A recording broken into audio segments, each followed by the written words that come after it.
بسم الله الرحمن الرحيم إن الحمد لله نحمده ونستعينه ونستغفره ونؤمن به ونتوكل عليه ونعوذ بالله من شرور أنفسنا ومن سيئات أعمالنا من يهده الله فلا مضل له ومن يضلله فلا هادي له ونشهد أن لا إله إلا الله وحده لا شريك له ونشهد أن سيدنا محمدا عبده ورسوله صلى الله عليه وآله وصحبه وبارك وسلم تسليما كثيرا كثيرا أما بعد ಪರಮಯ ದಯಾಮಯನು ಕರುಣಾನಿಧಿಯೂ ಆದ ಅಲ್ಲಾಹ ನಾಮದಿಂದ ವೇದಿಕೆ ಮೇಲೆ ಆಸೀನರಾಗಿರುವ ಗೌರವಾನ್ವಿತ ಗಣ್ಯರೇ ಹಾಗೂ ಇಲ್ಲಿ ನೆರೆದಿರುವ ಆತ್ಮೀಯ ಸಹೋದರರೇ, ನಮ್ಮ ನಿಮ್ಮೆಲ್ಲರ ಮೇಲೆ ಸೃಷ್ಟಿಕರ್ತನ ಶಾಂತಿ ಮತ್ತು ಕೃಪೆ ಇರಲಿ. ಸಹೋದರರೇ, ಇಂದು ಮುಹಮ್ಮದ್ ಸಲ್ಲಲ್ಲಾಹು ಅಲೈಹಿ ವಸಲ್ಲಂ ಎಲ್ಲರಿಗಾಗಿ ಒಂದು ಅಭಿಯಾನದ ಪ್ರಯುಕ್ತ ಮರ್ಕಜಿ ಖಲೀಫತುಲ್ ಜಮಾತುಲ್ ಮುಸ್ಲಿಮೀನ್ ಮರ್ಕಜಿ ಖಲೀಫಾ ಜಮಾತುಲ್ ಮುಸ್ಲಿಮೀನ್ ಭಟ್ಕಲ್ ಇವರ ವತಿಯಿಂದ ಎಲ್ಲರಿಗಾಗಿ ಮಸ್ಜಿದ್ ದರ್ಶನ ಕಾರ್ಯಕ್ರಮ ಹಮ್ಮಿಕೊಳ್ಳಲಾಗಿದೆ. ಇನ್ನು ಮುಂದೆ ನೀವು ಮಸೀದಿ ಸಂದರ್ಶಿಸಿ ನಮಾಜನ್ನು ವೀಕ್ಷಿಸುವಿರಿ. ನಾನು ತಮ್ಮೆಲ್ಲರನ್ನು ಹೃತ್ಪೂರ್ವಕವಾಗಿ ಸ್ವಾಗತಿಸುತ್ತೇನೆ. ಇಂದಿನ ಕಾಲಘಟ್ಟದಲ್ಲಿ ಪರಸ್ಪರನ್ನು ಅರಿಯಲು ಮತ್ತು ಸಹಬಾಳ್ವೆಯಿಂದಿರಲು ಈ ರೀತಿಯ ಸೌಹಾರ್ದ ಸಂಗಮಗಳು ಎಲ್ಲ ಕಡೆಗಳಲ್ಲಿ ನಿರಂತರವಾಗಿ ನಡೆಯುತ್ತಿರಬೇಕು. ಇಂದಿನ ಈ ಅರ್ಥಪೂರ್ಣ ಕಾರ್ಯಕ್ರಮ ನಿಯೋಜಿಸಿದ ಖಲೀಫಾ ಜಮಾತುಲ್ ಮುಸ್ಲಿಮೀನ್ನ ಎಲ್ಲ ಹೊಣೆಗಾರರಿಗೆ ನಾನು ಅಭಿನಂದಿಸುತ್ತೇನೆ. ಸಹೋದರರೇ, ಪ್ರವಾದಿ ಮುಹಮ್ಮದ್ ಸಲ್ಲಲ್ಲಾಹು ಅಲೈಹಿ ವಸಲ್ಲಂ ಸರ್ವ ಲೋಕಗಳಿಗೆ ಅನುಗ್ರಹವಾಗಿ ಕಳಿಸಲಾಗಿದೆ ಎಂದು ಪವಿತ್ರ ಕುರ್ಆನ್ ಹೇಳುತ್ತದೆ. ವಮಾ ಅರ್ಸಲ್ನಾಕ ಇಲ್ಲಾ ರಹ್ಮತಲ್ ಲಿಲ್ ಆಲಮೀನ್. ಅಂದರೆ ಅವರು ಕೇವಲ ಮನುಕುಲಕ್ಕೆ ಮಾತ್ರವಲ್ಲದೆ ಪ್ರಾಣಿ ಪಕ್ಷಿ ಸೇರಿದಂತೆ ಸಕಲ ಜೀವರಾಶಿಗಳಿಗೂ ಅನುಗ್ರಹವಾಗಿದ್ದಾರೆ. ಪ್ರವಾದಿ ಸಲ್ಲಲ್ಲಾಹು ಅಲೈಹಿ ವಸಲ್ಲಂ ಜನರಿಗೆ ಸಹಾಯ ಮಾಡುತ್ತಿದ್ದರು, ಜನರೊಂದಿಗೆ ವ್ಯವಹರಿಸುವಾಗ ವಿನಮ್ರವಾಗಿದ್ದರು, ಎಲ್ಲರನ್ನೂ ಸಮಾನವಾಗಿ ಪರಿಗಣಿಸುತ್ತಿದ್ದರು, ಪ್ರತೀಕಾರ ತೀರಿಸಿಕೊಳ್ಳುವಾಗ ನ್ಯಾಯಯುತವಾದ ವ್ಯವಹರಿಸುತ್ತಿದ್ದರು, ಜನರೊಂದಿಗೆ ಉತ್ತಮ ಸಂಬಂಧವನ್ನು ಹೊಂದಿದ್ದರು, ಟೀಕೆಗಳಿಗೆ ಎಂದು ಪ್ರತಿಕ್ರಿಯಿಸುತ್ತಿರಲಿಲ್ಲ, ಸೌಮ್ಯವಾಗಿ ವ್ಯವಹರಿಸುತ್ತಿದ್ದರು, ಜನರ ಮೇಲೆ ಎಂದಿಗೂ ದಬ್ಬಾಳಿಕೆ ತೋರ್ಪಡಿಸಲಿಲ್ಲ, ಸ್ವಯಂ ಪ್ರೇರಿತವಾಗಿ ಸತ್ಕರ್ಮಗಳನ್ನು ಮಾಡಲು ಜನರಿಗೆ ಪ್ರೇರಣೆ ನೀಡುತ್ತಿದ್ದರು, ಅವರ ಮನ ಒಲಿಸುತ್ತಿದ್ದರು ಮತ್ತು ಅವರ ತಪ್ಪುಗಳನ್ನು ಸರಿಪಡಿಸುತ್ತಿದ್ದರು ಮತ್ತು ತನ್ನ ಮಾತು ಕೃತಿಯಿಂದ ಯಾರನ್ನು ನೋಯಿಸುತ್ತಿರಲಿಲ್ಲ. ಸಹೋದರರೇ, ಪ್ರವಾದಿ ಸಲ್ಲಲ್ಲಾಹು ಅಲೈಹಿ ವಸಲ್ಲಂ ಸಂದೇಶ ಸಮಸ್ತ ಮಾನವರಿಗಾಗಿದೆ. ಪ್ರವಾದಿ ಸಲ್ಲಲ್ಲಾಹು ಅಲೈಹಿ ವಸಲ್ಲಂ ಸಂದೇಶ ಸಮಸ್ತ ಮಾನವರಿಗಾಗಿದೆ. ವರ್ಣ, ವರ್ಗ ಮತ್ತು ದೇಶ ಎಂಬ ಭಿನ್ನತೆಗಳನ್ನು ಬದಿಗೊಟ್ಟು ಮನುಷ್ಯರನ್ನು ಮನುಷ್ಯನೆಂಬ ನೆನೆಯಲ್ಲಿ ಅಭಿನಂದಿಸಿದರು. ಸಮಸ್ತ ಮಾನವರ ಯಶಸ್ವಿ ಜೀವನಕ್ಕಾಗಿ ತನ್ನ ಆದರ್ಶಗಳನ್ನು ಜನರ ಮುಂದಿಡುತ್ತಾರೆ. ಕೇವಲ 23 ವರ್ಷಗಳ ತಮ್ಮ ಜೀವನದ ಅತಿ ಸಂಕ್ಷಿಪ್ತ ಅವಧಿಯಲ್ಲಿ ಸಂಪೂರ್ಣ ಅರೇಬಿಯಾವನ್ನು ಮೂಢನಂಬಿಕೆ ಮತ್ತು ಜನಾಂಗೀನ ಕಲಹಗಳಿಂದ ಒಗ್ಗಟ್ಟು ಮತ್ತು ಭಾವ್ಯಕತೆಯ ತಡೆಗೆ, ಮದ್ಯಪಾನ ಮತ್ತು ವ್ಯಭಿಚಾರಗಳಿಂದ ದೇವಭಕ್ತಿಯೆಡೆಗೆ, ಅರಾಜಕತೆಯಿಂದ ಶಿಸ್ತುಬದ್ಧ ಜೀವನದೆಡೆಗೆ, ನೈತಿಕ ಅಧಪತನದಿಂದ ಉತ್ಕೃಷ್ಟ ಎಡೆಗೆ ಪರಿವರ್ತಿಸಿ ಸ್ತ್ರೀ ಸಬಲೀಕರಣಕ್ಕೆ ಚಾಲನೆ ನೀಡಿ ಮಾನವ ಇತಿಹಾಸವೇ ನಂಬಲು ಸಾಧ್ಯವಾಗದ ಅದ್ಭುತಗಳನ್ನು ಕೇವಲ 2 ದಶಕಗಳಲ್ಲಿ ಸಾಧಿಸಿ ಮಹಾನ್ ಮಾರ್ಗದರ್ಶಕರಾಗಿದ್ದರು ಪ್ರವಾದಿ ಮುಹಮ್ಮದ್ ಸಲ್ಲಲ್ಲಾಹು ಅಲೈಹಿ ವಸಲ್ಲಂ. ಸಹೋದರರೇ, ಈ ಕಾರ್ಯಕ್ರಮದ ಮಹತ್ವದ ವಿಷಯ ಮಸೀದಿಯ ಬಗ್ಗೆ ಮಾತಾಡುವ ಮುನ್ನ ಇಸ್ಲಾಂ ಧರ್ಮದ ಕೆಲವು ಬಗ್ಗೆ ಕೆಲವು ಮಹತ್ವದ ಮಾತುಗಳನ್ನು ಅರಿಯುವುದು ಅತಿ ಅಗತ್ಯ. ಸಹೋದರರೇ, ಲೋಕದಲ್ಲಿ ಎಷ್ಟು ಧರ್ಮಗಳಿವೆಯೋ ಅವುಗಳ ಪೈಕಿ ಪ್ರತಿಯೊಂದಕ್ಕೆ ಅದರ ಹೆಸರು ಯಾವುದಾದರೂ ವಿಶಿಷ್ಟ ವ್ಯಕ್ತಿ ಅಥವಾ ಜನಾಂಗದಿಂದ ಬಂದಿರುತ್ತದೆ. ಉದಾಹರಣೆಗೆ ಕ್ರೈಸ್ತ ಧರ್ಮದ ಸಂಬಂಧವು ಯೇಸು ಕ್ರಿಸ್ತರೊಂದಿಗೆ, ಬೌದ್ಧ ಧರ್ಮ ಗೌತಮ್ ಬುದ್ಧಿಯರೊಂದಿಗೆ, ಹಾಗೂ ಯಹೂದ ಎಂಬ ಧರ್ಮ ಒಂದು ವಿಶಿಷ್ಟ ಗೋತ್ರದಲ್ಲಿ ಹುಟ್ಟಿ ಬಂದ ಧರ್ಮಕ್ಕೆ ಯಹೂದಿ ಧರ್ಮ ಎನ್ನಲಾಗುತ್ತದೆ. ಆದರೆ ಇಸ್ಲಾಂನ ಸಂಬಂಧವು ಯಾವನೇ ವ್ಯಕ್ತಿ ಅಥವಾ ಯಾವುದೇ ಜನಾಂಗದ ಜೊತೆ ಇಲ್ಲವೆಂಬುದು ಅದರ ವೈಶಿಷ್ಟ್ಯವಾಗಿದೆ. ಇಸ್ಲಾಂ ಎಂಬ ಪದದ ಅರ್ಥಗಳಲ್ಲಿ ಅಡಗಿರುವ ಒಂದು ಗುಣವನ್ನೇ ಆ ಹೆಸರು ಸೂಚಿಸುತ್ತದೆ. ಇಸ್ಲಾಂ ಯಾವ ಜನಾಂಗಕ್ಕೂ ಸೀಮಿತವಾದ ಧರ್ಮ ಅಲ್ಲ. ಮುಸ್ಲಿಂ ಎಂದರೆ ಕುಲ ನಾಮ ಅಲ್ಲ. ಸಭಿಕರೇ, ಅರಬಿಕ್ ಭಾಷೆಯಲ್ಲಿ ಇಸ್ಲಾಂ ಎಂದರೆ ಅನುಸರಣೆ ಮತ್ತು ವಿಧೇಯತೆ ಆಗಿದೆ. ಲೋಕದಲ್ಲಿರುವ ಪ್ರತಿಯೊಂದು ವಸ್ತುವು ದೊಡ್ಡ ದೊಡ್ಡ ಗ್ರಹಗಳಿಂದ ಹಿಡಿದು ಭೂಮಿಯ ಅತ್ಯಂತ ಸಣ್ಣ ಕಣದವರೆಗೆ ಇವುಗಳೆಲ್ಲರ ಸೃಷ್ಟಿಕರ್ತ ಅಲ್ಲಾಹನಿಂದ ರಚಿತವಾದ ನಿಯಮವನ್ನೇ ಅನುಸರಿಸುತ್ತಾ ಪ್ರಪಂಚದ ಎಲ್ಲಾ ವಸ್ತುವು ಕೂದಲೆಳೆಯಷ್ಟು ಕುಲದವನಾಗಲಿ ತನ್ನ ಸೃಷ್ಟಿಕರ್ತನನ್ನು ಗುರುತಿಸಿ ಅವನನ್ನು ನನ್ನ ಒಡೆಯನೆಂದು ಪ್ರಭುವೆಂದು ಅಂಗೀಕರಿಸಿ ತನ್ನ ಜೀವನದ ಐಚ್ಛಿಕ ಕಾರ್ಯಕ್ರಮಗಳಲ್ಲಿ ಅವನ ಮೆಚ್ಚುಗೆಯ ಕಾನೂನಿನ ಅನುಸರಣೆ ಮಾಡುತ್ತಾನೋ ಅವನೇ ನೈಜ ಮುಸ್ಲಿಂನಾಗುವುದಕ್ಕೆ ಸಾಧ್ಯ. ಸಂಕ್ಷಿಪ್ತವಾಗಿ ಹೇಳುವುದಾದರೆ ಇಸ್ಲಾಂನ ಅರ್ಥ ಅನುಸರಣೆ ಮತ್ತು ಅಜ್ಞಾಪಾಲನೆ. ಹಾಗಾದರೆ ಜಗದೊಡೆಯನ ಅನುಸರಣೆ ಅಜ್ಞಾಪಾಲನೆ ಜ್ಞಾನವಿಲ್ಲದೆ ಸಾಧ್ಯವೇ?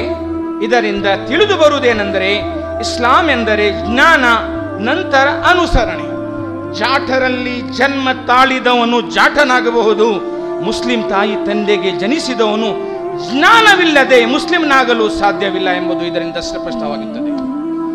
ಇಸ್ಲಾಂ ಸಭಿಕರೇ, ಇಸ್ಲಾಂನ ಮೂಲ ವಚನವು ಲಾ ಇಲಾಹ ಇಲ್ಲಲ್ಲಾಹ್ ಮುಹಮ್ಮದ್ ರಸೂಲುಲ್ಲಾಹ್. ಈಗ ನಿಮ್ಮ ಗೊತ್ತಿರೋ ವಿಷಯ, ಲಾ ಇಲಾಹ ಇಲ್ಲಲ್ಲಾಹ್ ಮುಹಮ್ಮದ್ ರಸೂಲಿಲ್ಲಾ ಅಂದರೆ ನಮ್ಮ ಒಟ್ಟಿಗೆ ಇದ್ದವರು ಮುಸ್ಲಿಮೇತರು ಆದರೂ ಲಾ ಇಲಾಹ ಇಲ್ಲಲ್ಲಾಹ್ ಮುಹಮ್ಮದ್ ರಸೂಲುಲ್ಲಾಹ್ ಒಂದ್ಸಲ ಓದ್ತಾರೆ. ನಮ್ಮ ಶಾಲೆಯಲ್ಲಿ ಕೂಡ ಕೆಲವು ನಮ್ಮ ಟೀಚರ್ಸ್ಗಳು ಇದ್ದಾರೆ, ಮುಸ್ಲಿಮೇತರು ಇದ್ದರು. ಅವರಿಗೆ ಫಾತಿಹಾ ಸೂರೆ ಫಾತಿಹಾ ಒಳ್ಳೆ ರೀತಿಯಲ್ಲಿ ಅವರು ಅರಬಿ ವರ್ಡ್ ಅಲ್ಲಿ ಒಳ್ಳೆ ರೀತಿಯಲ್ಲಿ ಓದ್ತಾರೆ. ಅಂದ್ರೆ ಲಾ ಇಲಾಹ ಇಲ್ಲ ಅಂತ ಹೇಳಿದ್ರೆ ಎಲ್ಲರಿಗೂ ಗೊತ್ತದ ವಿಷಯ, ಆದರೆ ಅದರ ಅರ್ಥವೇನು ಅಂತ, ಅರ್ಥಾತ್ ಅಲ್ಲಾಹನ ಹೊರತು ದಾಸ್ಯ ಮತ್ತು ಆರಾಧನೆಗೆ ಅರ್ಹನಾದವರು ಯಾರೂ ಇಲ್ಲ. ಮುಹಮ್ಮದ್ ಸಲ್ಲಲ್ಲಾಹು ಅಲೈಹಿ ವಸಲ್ಲಂ ಅಲ್ಲಾಹನ ಸಂದೇಶವಾಹಕರಾಗಿದ್ದಾರೆ. ಅರ್ಥಾತ್ ಆತನ ದೇವತ್ವದಲ್ಲಿ ಯಾರೂ ಭಾಗದಾರಲಿಲ್ಲ. ಅವನು ಏಕೈಕನು, ಚಿರಂತನು, ನಿರಾಕರನು, ಸ್ವಯಂ ಜೀವಂತನೂ ಆಗಿದ್ದಾನೆ. ನಿಜವಾಗಿ ಅವನ ಅಜ್ಞಗಳೇನು, ಅವನ್ನು ಹೇಗೆ ಸ್ಮರಿಸಬೇಕೆಂಬುದಕ್ಕೆಂದು ತೋರಿಸಿಕೊಟ್ಟವರು ಪ್ರವಾದಿಗಳು ಲಕ್ಷಾಂತರ ಇದ್ದಾರೆ. ಅವರಲ್ಲಿ ಅಂತಿಮ ಪ್ರವಾದಿ ಮುಹಮ್ಮದ್ ಮುಸ್ತಫಾ ಸಲ್ಲಲ್ಲಾಹು ಅಲೈಹಿ ವಸಲ್ಲಂ.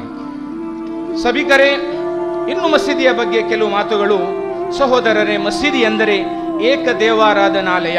ಇತಿಹಾಸದ ಪ್ರಕಾರ ವಿಶ್ವದಲ್ಲಿ ಪ್ರಥಮ ಮಸೀದಿ ಆದಿಮಾನದನಾದ ತಮ್ಮೆಲ್ಲರ ತಂದೆ ಆದಂ ಪ್ರವಾದಿಯವರ ಅಲ್ಲಾಹನ ಆಜ್ಞೆಯಂತೆ ನೇಮಿಸಿದ ಮಸೀದಿ.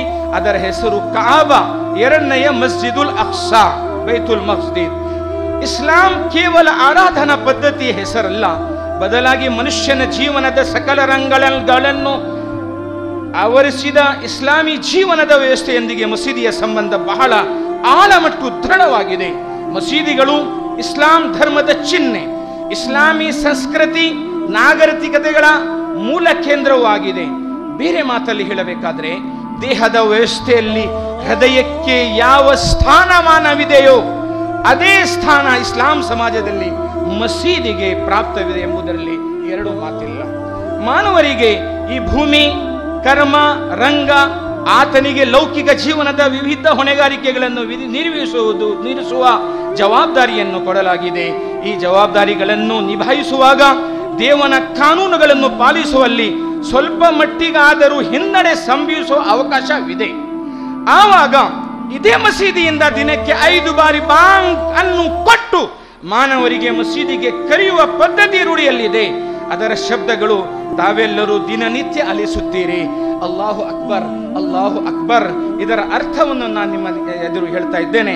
ಅಲ್ಲಾಹನೇ ಶ್ರೇಷ್ಠನು, ಅಲ್ಲಾಹನೇ ಶ್ರೇಷ್ಠನು, ಅಲ್ಲಾಹನಲ್ಲದೆ ಬೇರೆ ಆರಾಧ್ಯವಿಲ್ಲ ಎಂದು ನಾನು ಸಾಕ್ಷಿ ನುಡಿಯುತ್ತೇನೆ. ಮತ್ತು ಮುಹಮ್ಮದ್ ಪೈಗಂಬರ್ ಸಲ್ಲಲ್ಲಾಹು ಅಲೈಹಿ ವಸಲ್ಲಂ ಅಲ್ಲಾಹನ ಪರವಾದಿ ಎಂದು ನಾನು ಸಾಕ್ಷಿ ನುಡಿಯುತ್ತೇನೆ. ಬನ್ನಿ ಪ್ರಾರ್ಥನೆಗೆ ಬನ್ನಿ, ಬನ್ನಿ ಪ್ರಾರ್ಥನೆಗೆ ಬನ್ನಿ, ಬನ್ನಿರಿ ವಿಜಯದೆಡೆಗೆ ಬನ್ನಿರಿ. ಅಲ್ಲಾಹನು ಸರ್ವಶ್ರೇಷ್ಠನು, ಅಲ್ಲಾಹನಲ್ಲದೆ ಬೇರೆ ಆರಾಧ್ಯರಿಲ್ಲ. ಪ್ರೀತಿಯ ಬಾಂಧವರೇ, ಈ ಬಾಂಗ್ನಲ್ಲಿ ಕೇಳಿ ಈ ಬಾಂಗನ್ನು ಕೇಳಿ ಕೆಲವರು ಮುಸ್ಲಿಮರು ಭಾರತವನ್ನು ಆಳಿದ ಅಕ್ಬರ್ ರಾಜನನ್ನು ಸ್ಮರಿಸುತ್ತಾರೆಂದು ತಪ್ಪು ತಿಳಿದುಕೊಳ್ಳುತ್ತಿದ್ದಾರೆ. ನಿಜವಾಗಿಯೂ ಅಲ್ಲ. ಅವನು ಒಬ್ಬ ರಾಜಕಾರಣಿಯೇ ವಿನಃ ಸ್ವಾರ್ಥಕ್ಕೆ ದಾಳಿ ಮಾಡಿದವನೇ ವಿನಃ ಧರ್ಮಕ್ಕೆ ಸಂಬಂಧಪಟ್ಟವನಲ್ಲ. ಆತ್ಮೀಯರೇ, ಇನ್ನು ಮುಸಲ್ಮಾನನು ಅಜಾನನ್ನು ಕೇಳಿ ಮಸೀದಿಗೆ ಹೋಗಿ ನಾನು ಇಡೀ ಜೀವನ ಅಲ್ಲಾಹನ ಆಜ್ಞೆಯನ್ನು ಪಾಲಿಸುವೆ ಎಂದು ಕೊಟ್ಟ ವಚನವನ್ನು ದಿನಕ್ಕೆ 5 ಬಾರಿ ಪುನರಾವರ್ತಿಸುತ್ತಾನೆ. ಆತ್ಮೀಯರೇ, ಮಸೀದಿ ಪ್ರವೇಶದ ನಂತರ ಮೇಲು ಕೀಳು ಎಂಬ ಭಾವನೆಗೆ ಅವಕಾಶವಿಲ್ಲ. ಬಡವ ಶ್ರೀಮಂತ, ಕಪ್ಪು ಬಿಳಿ ಎಂಬ ಭೇದ ಭಾವವಿಲ್ಲದೆ ಎಲ್ಲರೂ ಸಾಲಾಗಿ ನಿಂತು ಆ ಇಮಾಮಿನ ನೇತೃತ್ವದಲ್ಲಿ ತಮ್ಮ ಸಾಷ್ಟಾಂಗಗಳನ್ನು ಆ ಪರಮಾತ್ಮನ ಮುಂದೆ ಇಡುವ ಒಂದು ಕಾರ್ಯಕ್ಕೆ ನಮಾಜ್ ಎನ್ನುತ್ತಾರೆ. ಮಸೀದಿಯು ಒಂದು ಸಮಾನತೆಯ ಸಂಕೇತವಾಗಿದೆ. ಪವಿತ್ರ ಕುರಾನ್ ಹೇಳಿದ ಪ್ರಕಾರ, ಯಾ ಅಯ್ಯುಹನ್ ನಾಸು ಇನ್ನಾ ಖಲಕ್ನಾಕುಂ ಮಿನ್ ದಕರಿನ್ ವ ಉನ್ಸಾ ವಜಅಲ್ನಾಕುಂ ಶುಊಬನ್ ವ ಕಬಾಯಿಲ ಲಿತಅರಫು ಇನ್ನ ಅಕ್ರಮಕುಂ ಇಂದಲ್ಲಾಹಿ ಅತ್ಕಾಕುಂ. ಓ ಜನರೇ, ನಾವು ನಿಮ್ಮನ್ನು ಒಬ್ಬ ಪುರುಷ ಮತ್ತು ಒಬ್ಬ ಸ್ತ್ರೀತಿಯಿಂದ ಉಂಟು ಮಾಡಿದೆವು. ತರುವಾಯ ನೀವು ಪರಸ್ಪರ ಪರಿಚಯ ಪಟ್ಟುಕೊಳ್ಳಲಿಕ್ಕಾಗಿ ನಿಮ್ಮ ಜನಾಂಗಗಳನ್ನು ಗೋತ್ರಗಳನ್ನು ಮಾಡಿದೆವು. ನಿಮ್ಮ ಪೈಕಿ ಅತ್ಯಧಿಕ ಧರ್ಮನಿಷ್ಠನೇ ವಾಸ್ತವದಲ್ಲಿ ಅಲ್ಲಾಹನ ಬಳಿ ಅತಿ ಹೆಚ್ಚು ಗೌರವಕ್ಕೆ ಪಾತ್ರನು. ನಿಶ್ಚಯವಾಗಿ ಅತ್ಯಧಿಕ ದೇವ ಭಯ ಉಳ್ಳವನೇ ನಿಮ್ಮಲ್ಲಿ ಅತಿ ಹೆಚ್ಚು ಗೌರವಾರ್ಹ. ಸಹೋದರರೇ, ಇಸ್ಲಾಂನ ಆರಾಧನಾ ಪದ್ಧತಿಯನ್ನು ನಮಾಜ್ ವಿಶೇಷ ಆರಾಧನೆಯಾಗಿದೆ. ಆದರೂ ನಮಾಜ್ ಎಲ್ಲೂ ಮಾಡಬಹುದು. ಇಡೀ ಭೂಮಿಯ ಆರಾಧನಾಲಯ. ಎಲ್ಲೆಲ್ಲೂ ಪರಮಾತ್ಮನಿದ್ದಾನೆ. ತನ್ನ ಸೃಷ್ಟಿಗಳ ಎಲ್ಲ ಚಟುವಟಿಕೆಗಳನ್ನು ಸ್ವಯಂ ಅರಿಯುತ್ತಾನೆ, ನೋಡುತ್ತಾನೆ. ಆದರೂ ಈ ನಮಾಜನ್ನು ಮಸೀದಿಗೆ ಹೋಗಿ ಸಾಮೂಹಿಕವಾಗಿ ನಿರ್ವಹಿಸಲು ಆದೇಶಿಸಲಾಗಿದೆ. ನೀವು ಏಕೆಂದು ಕೇಳಬಹುದು. ಏಕೆಂದು ಕೇಳಿದರೆ ಜನರಲ್ಲಿ ಹಲವು ಆರ್ಥಿಕ ಸ್ಥಿತಿ ಸರಿಯಿಲ್ಲದೆ ಸಂಕಷ್ಟದಲ್ಲಿರುತ್ತಾರೆ, ಬೇರೆ ಬೇರೆ ಸಮಸ್ಯೆಗಳನ್ನು ಎದುರಿಸುತ್ತಾರೆ. ಮಸೀದಿಗೆ ಎಲ್ಲರೂ ಒಟ್ಟಾಗಿ ನಮಾಜಿಗಾಗಿ ಬಂದಲ್ಲಿ ಶ್ರೀಮಂತರಿಗೆ ಬಡವರ ನಿರ್ಗತಿಕ ಕಷ್ಟ ಸುಖಗಳನ್ನು ಅರಿತು, ಒಟ್ಟಾಗಿ ನಮಾಜಿಗೆ ಬಂದಲ್ಲಿ ಶ್ರೀಮಂತರಿಗೆ ಬಡವರ ನಿರ್ಗತಿಕ ಕಷ್ಟ ಸುಖಗಳನ್ನು ಅರಿತು ಅವರಿಗೆ ಸಹಾಯ ಮಾಡುವ ಅವಕಾಶ ದೊರೆಯುತ್ತದೆ. ಸಂಕ್ಷಿಪ್ತವಾಗಿ ಹೇಳುವುದಾದರೆ, ಪ್ರವಾದಿಯ ಕಾಲದಲ್ಲಿ ಮಸೀದಿ ಸಾಮಾಜಿಕ ಪಾತ್ರ ವಹಿಸುತ್ತಿತ್ತು. ಪ್ರವಾದಿಯ ಮಸೀದಿಯಲ್ಲಿ ಆರಾಧನೆಯೊಂದಿಗೆ ಸಾಮಾಜಿಕ ಕಾರ್ಯ ಚಟುವಟಿಕೆಗಳು ನಡೆಯುತ್ತಿತ್ತು. ಅಲ್ಲಿ ರೋಗಿಗಳಿಗೆ ಡೇರೆ ಹಾಕಲಾಗುತ್ತಿತ್ತು, ನಿರ್ಗತಿಕರಿಗೆ ಸಂಪತ್ತು ಸಾಮಾನುಗಳನ್ನು ವಿತರಿಸಲಾಗುತ್ತಿತ್ತು. ವಿವಾಹಗಳು ಮಸೀದಿಯಲ್ಲೇ, ಹಾಗೆ ತಲಾಕ್ ಮುಂತಾದ ಸಮಸ್ಯೆಗಳನ್ನು ಇಲ್ಲಿಯೇ ಪರಿಹರಿಸಲಾಗುತ್ತಿತ್ತು. ದಿನನಿತ್ಯದ ಬದುಕಿನಲ್ಲಿ ಎದುರಾಗುವ ವ್ಯವಹಾರ ಮತ್ತು ಸಮಸ್ಯೆಗಳ ಬಗ್ಗೆ ಸಮಾಲೋಚನೆ ಮಸೀದಿಯಲ್ಲೇ ನಡೆಯುತ್ತಿತ್ತು. ವಿಶ್ವಸ್ತ ಸ್ವತ್ತುಗಳನ್ನು ಇರಿಸಲಾಗುತ್ತಿತ್ತು. ಝಕಾತನ್ನು ಸಂಘಟಿತ ರೂಪದಲ್ಲಿ ಶೇಖರಿಸಿ ಬಡವರಲ್ಲಿ ವಿತರಿಸಲಾಗುತ್ತಿತ್ತು. ಅನ್ಯ ಧರ್ಮದವರಿಗೆ ಅತಿಥಿಗಳಾಗಿ ಉಳಿದುಕೊಳ್ಳುವ ಅವಕಾಶವೂ ಇತ್ತು.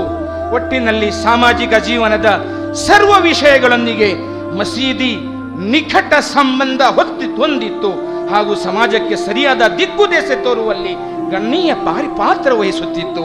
ಹೀಗೆಯೇ ನಮ್ಮ ಮಸೀದಿಗಳು ಕೇವಲ ಆರಾಧನೆಗೆ ಸೀಮಿತವಾಗದೆ ಮೇಲೆ ಹೇಳಿದ ಎಲ್ಲಾ ಚಟುವಟಿಕೆಗಳಿಗೆ ಮುಂದೆ ಬರಬೇಕೆಂದು ಹಾಗೂ ವಿಶ್ವ ಮತ್ತು ನಮ್ಮ ದೇಶದ ನೆಮ್ಮದಿ ಶಾಂತಿ ಕೆಡಿಸುವವರ ಕೈ ಜೋಡಿಸದೆ ಶಾಂತಿ ಸ್ಥಾಪಿಸುವವರೊಂದಿಗೆ ನಿಂತು ಇದರಲ್ಲಿ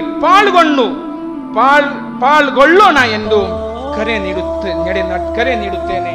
ನನಗೆ ಈ ಪವಿತ್ರ ಸಭೆಯಲ್ಲಿ ನಿಮ್ಮನ್ನು ಉದ್ದೇಶಿಸಿ ಮಾತನಾಡುವ ಅವಕಾಶ ಮಾಡಿಕೊಟ್ಟ ನಿಮಗೆಲ್ಲರಿಗೂ ಹೃದಯಾಳದಿಂದ ಕೃತಜ್ಞತೆಯನ್ನು ಸಲ್ಲಿಸುತ್ತಾ ನನ್ನ ಈ ಮಾತನ್ನು ಮುಗಿಸುತ್ತೇನೆ.